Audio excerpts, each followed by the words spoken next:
It is Sunday, October 16th, and around about this time last week, I was hanging out with the Occupy Lexington folk, and they really fired me up and inspired me, and I came back and interviewed, I think his name is Mike, and I'll show that interview here in a second. So I found out there's a lot of talk going on about what they're doing, which I think that's what's really cool about what they're doing, is that they're getting people to talk about what's going on within our country in terms of finances and our economy.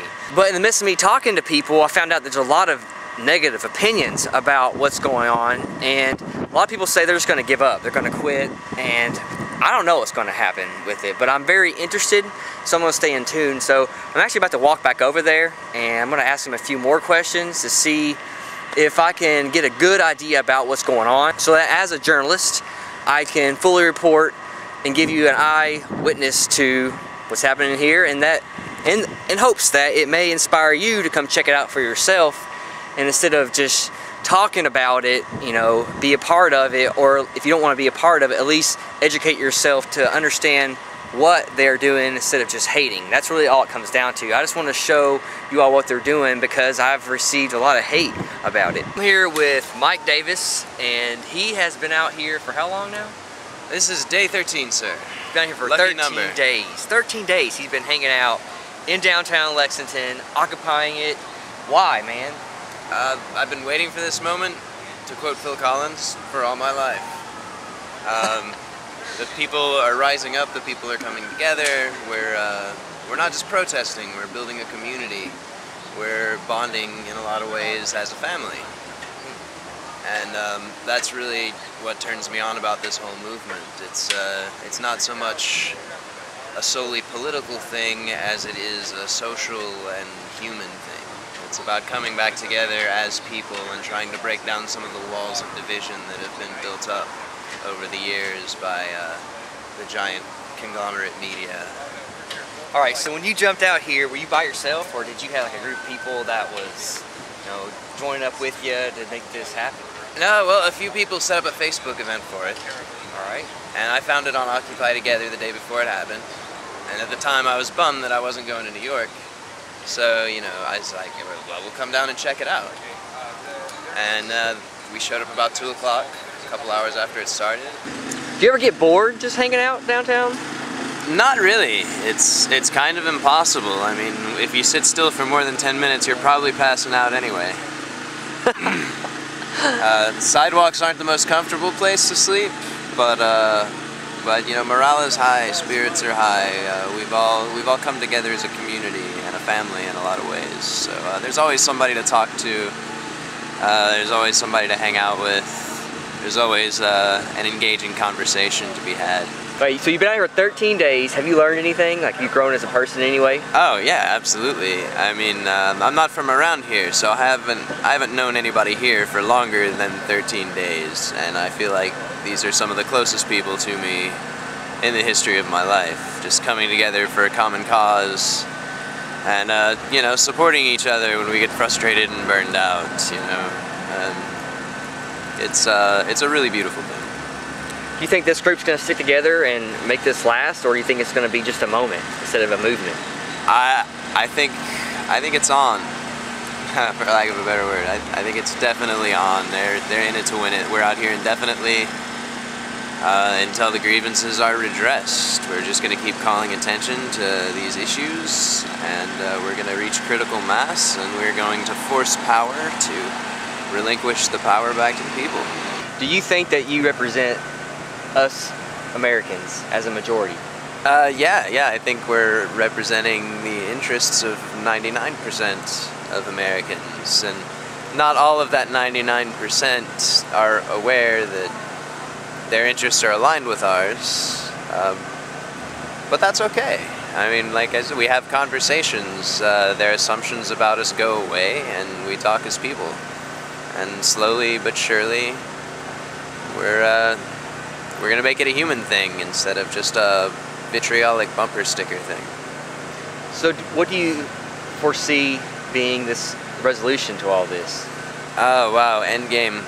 I don't even know. I mean, obviously it's not gonna happen very soon. We're gonna have to be persistent. We're gonna have to stick it out through the winter through the spring, through the summer, through the fall, maybe through another winter. But yeah, and I guess in a successful end to this occupation, we've drawn the attention of the American people, and we've convinced them to come over to our side on these basic core issues of systemic corruption and money fouling up the electoral system. I mean, if we get all those people out here in the streets with us, we can force the people in power to relinquish that power. And if they don't, we can, I don't know, maybe we could run people from all these communities that are occupying, and they'll run on those issues. There's a million ways it could go, but I think at the end of the day, we're experiencing a shift in consciousness, and it's very, very exciting times. We are very blessed here in Lexington to have a mayor and a police force that are allowing us to protest. We are very, very blessed to have that. So why are you out here? Why am I out here? Yeah. I am out here because I am Troy Davis. I am out here because I'm part of the 99%.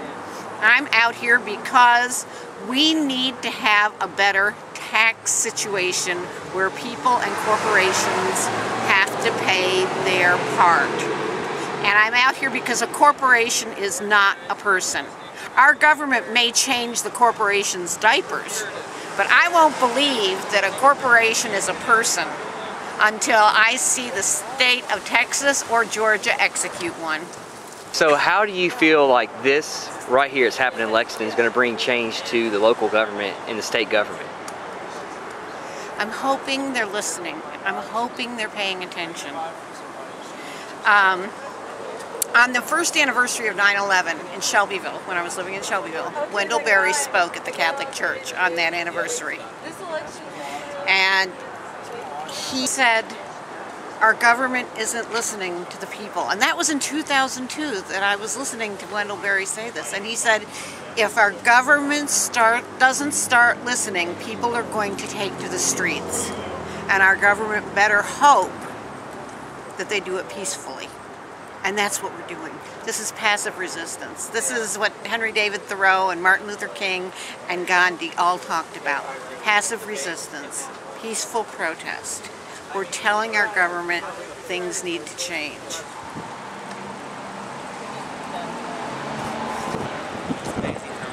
All right, sir, why are you out here? I'm out here because our country is fundamentally broken on some level. When you look at the world, you look at what's happening right now. You look at people taking to the streets in every nation across the world to protest the economic and social injustice of our times. You have to ask yourself, why? I'm not unemployed. I've got a great job. I love my job. I'm educated. I'm not crushed under debt like some people are. But when I see my fellow Kentuckians out here, and I see people in New York and Los Angeles and Tennessee and Ohio and Cincinnati and everywhere across this country coming out and taking to the streets, I ask myself, why? Why are they there? And so I came out and I found out why. We, the people, the 99% of Americans, we don't have a voice anymore. People will say, you're dirty hippies. I'm not, but people will say that. People will drive by here and they'll scream out profanity at us and they'll flip us off. But there's also people that honk at us and wave their support. I've seen every slice of humanity out here. I've seen people of all colors, all faiths, all socioeconomic backgrounds. People that are fairly well off, people that aren't very well off, homeless people, students, retirees, middle-aged people. We're all here because we see that there is a problem.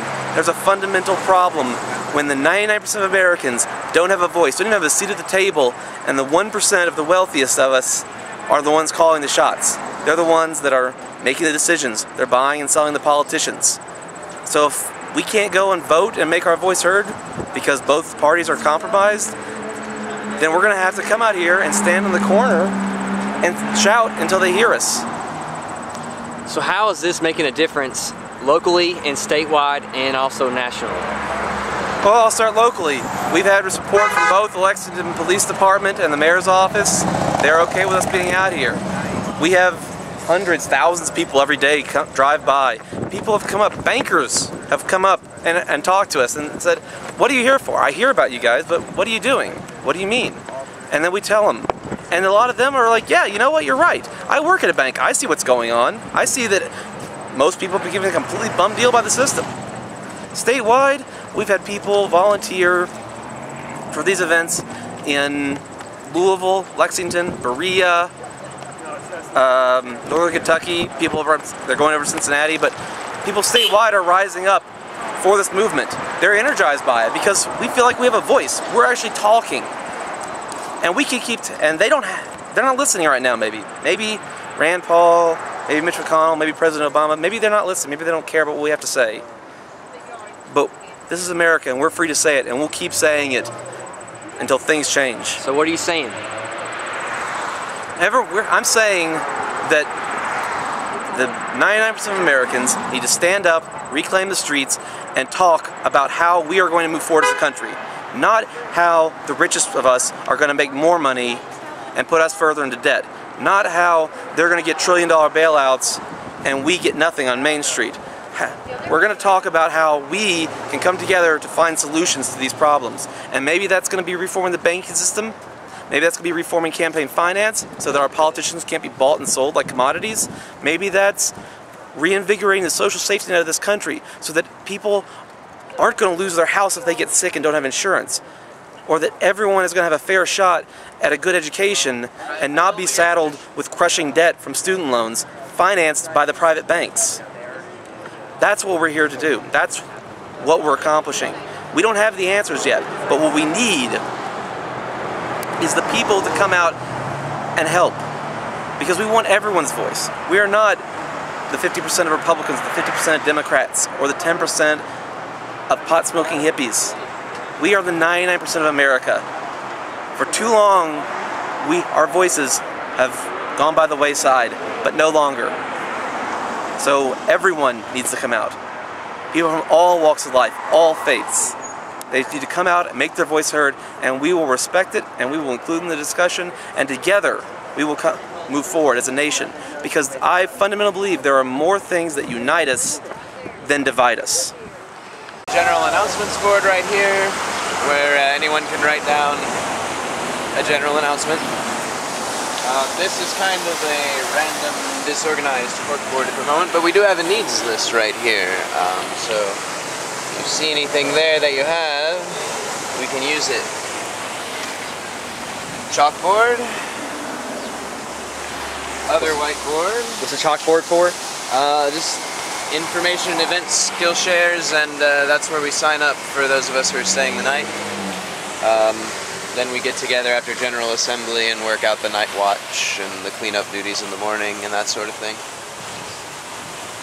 And that is Inventory's very own whiteboard. Very cool. These are all our working groups.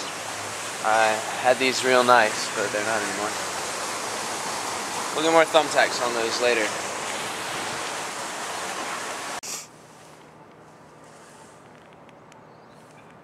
It is Sunday, October 23rd, and it's 4:54 in the morning, and I'm downtown Lexington. What's your name? Robert. With Robert. Robert, why are you out here, man? Well, I'm maybe not the best person to ask that, but I think there's too much power and too much money concentrated in the hands of too few people, and it's honestly not something I've maybe thought about as much as I should have in my life, but I know a lot of people who are really passionate about it, and I think they've probably got the right idea, and so I'm coming out here as much to support them as anything else. I think if things are going to change, then people need to stand up and do something, and I'm not the type of guy to get things started, but I think I can be the type of guy to help people out once they get it rolling. And to keep things going.